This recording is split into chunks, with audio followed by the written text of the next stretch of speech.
Hey everyone, I am here at my mom and dad's house and we're getting ready to show you all a little tour of my mom's flowers. And a special thanks to my sister Annette for filming a lot of this video.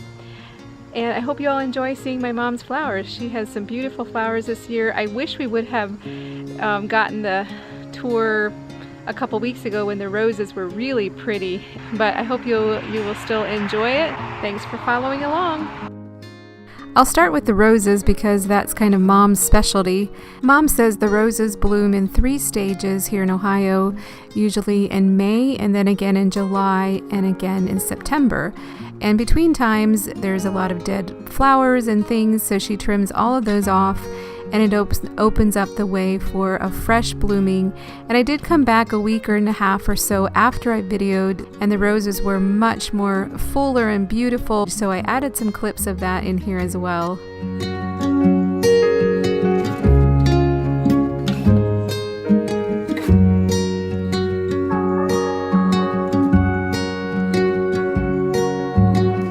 Annette and I were at Mom and Dad's on this evening, and you'll see her little guy running around.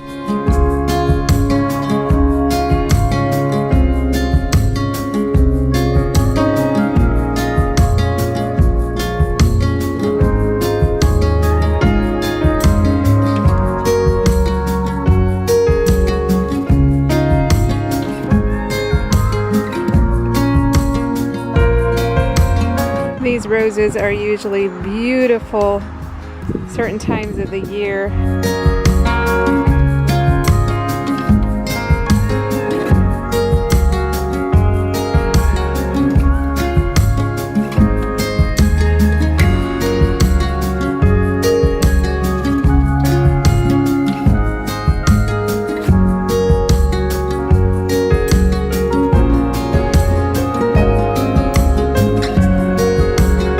Mom's watering routine for her flowers is usually in the evening. She always adds a little bit of fertilizer, about half a teaspoon, into her regular size watering can or the one that you see her holding.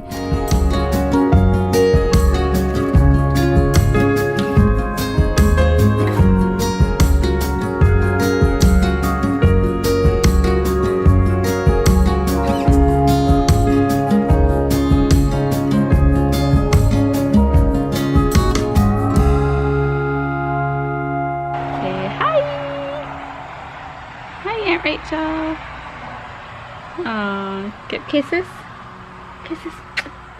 Schmeiß kiss. Yeah, kisses. So nice. I love to see these pink phlox. They're just this beautiful pink that adds such a cheery touch to the backyard. And then a couple weeks later, these other pink flowers come up. This is something she got some seeds from her niece one year. And every summer they'll come up just more and bigger. I'm not sure of the name, but I'll get the name and put it on the screen here. They're kind of the type of flower that you want to be careful with because they will get out of hand. I'll show you here in a bit. About a week after I took this video, they had grown so much already, and you can see the difference here. I have thought about getting some seeds from her and planting some out in my flower bed.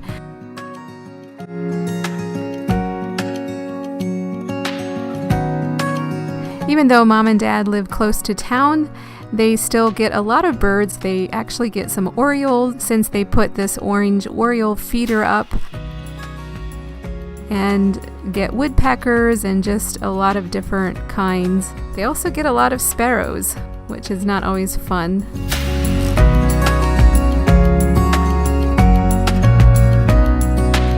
This is a space that used to be a vegetable garden, and then there was problems with drainage and things, so they're just starting to turn this into more of a flower bed and probably kind of a bird sanctuary. I'm not sure what they have in mind.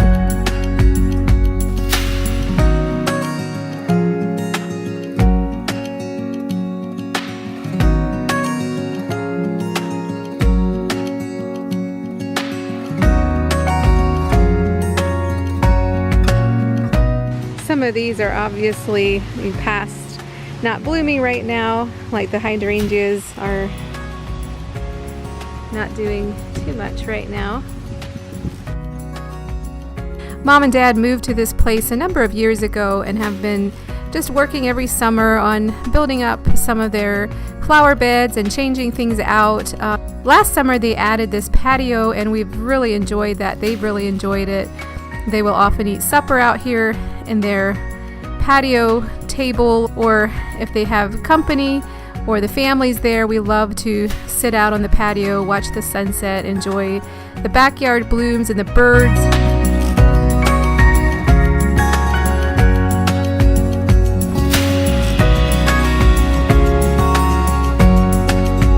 I wanted to show you all this spot back here that my dad has been working on. I think he worked on it last summer and pretty much finished it this summer. Well, he's still working on it, adding some lights and things, but it's this little, I don't know what you would call it, a shed where he has his grill in here and does his grilling. They keep some of, you know, like summer toys for the grandkids and stuff, and then have these little closets here off to the side where they keep some, you know, like a fire pit, you know, roasting sticks and grilling items. You know, Mom has her big roaster and 2 canners in there, the big igloo. And then in this part here, they have some of their garden rakes, shovels, some garden items. Dad's fishing poles are back in there. And yeah, just a couple odds and ends like that.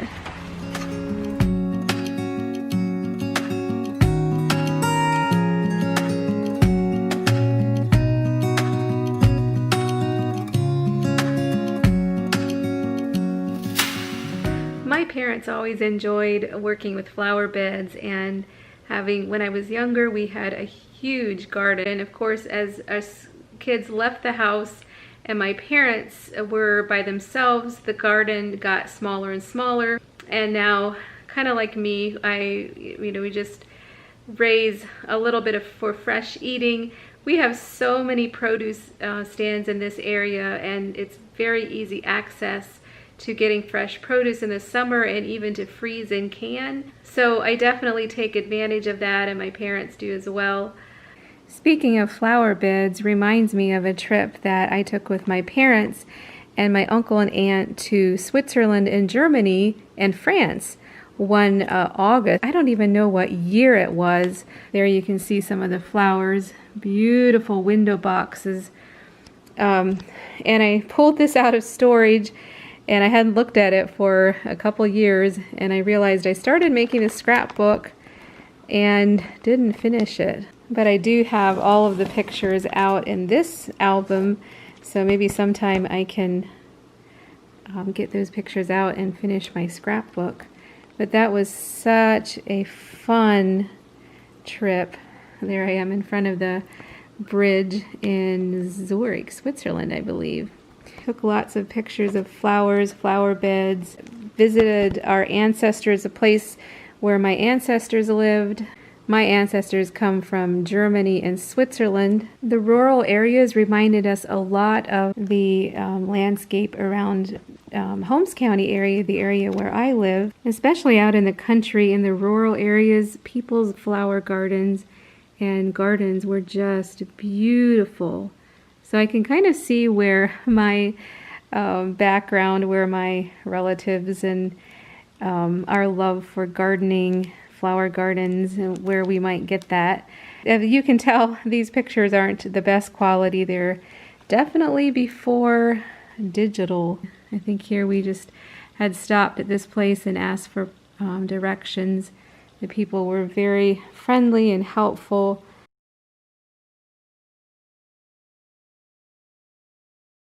It was just so fascinating to see that culture, and there was lots of farms, which felt very much familiar to us with our farming area that we live in.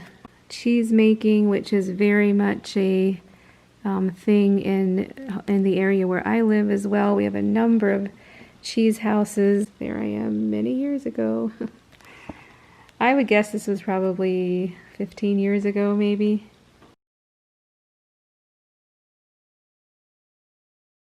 If there's any place that I would love to go back to, places I have traveled, I used to do a lot of traveling in my 20s and early 30s, and I haven't done as much in recent years.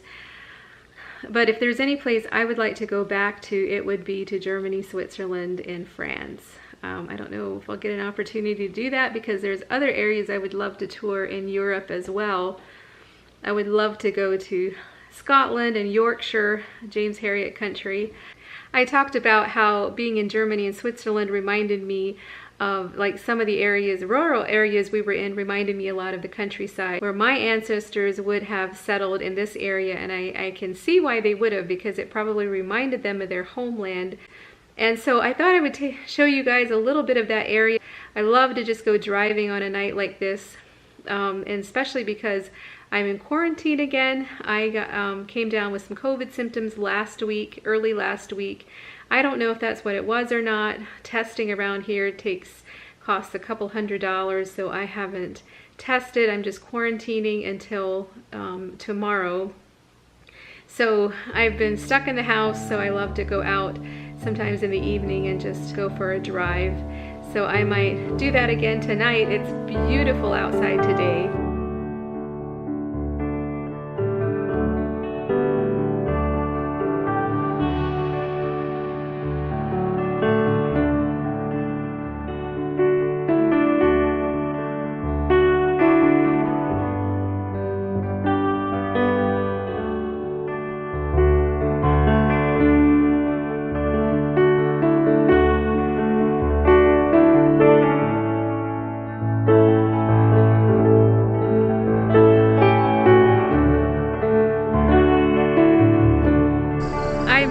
Out in the country.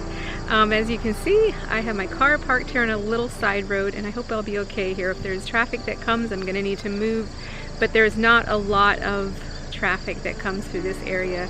This is an area where my mom grew up, and I love coming down to this area and just seeing. It's a beautiful farming area where a lot of Amish families live.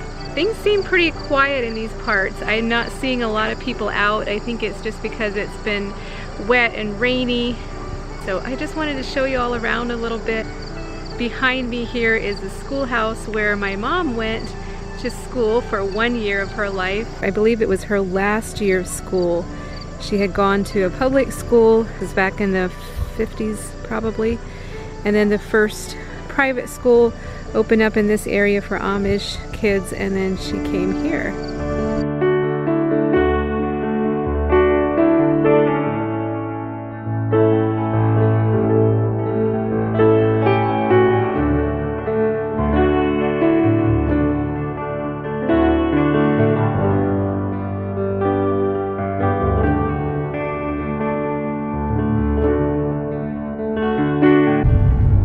Normally my cousins would be in these fields probably with their families, cutting hay or baling or something, but with all the rain we've been having, I'm sure it's wet tonight and nobody's really out.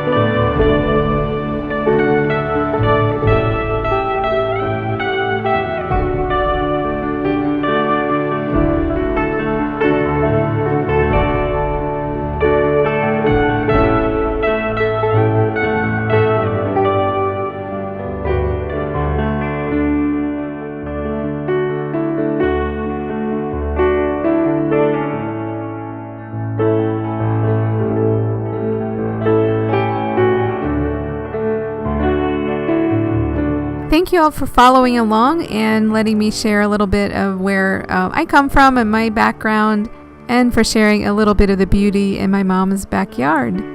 If you have any questions, I'll try to answer them in the comments below. See you next time.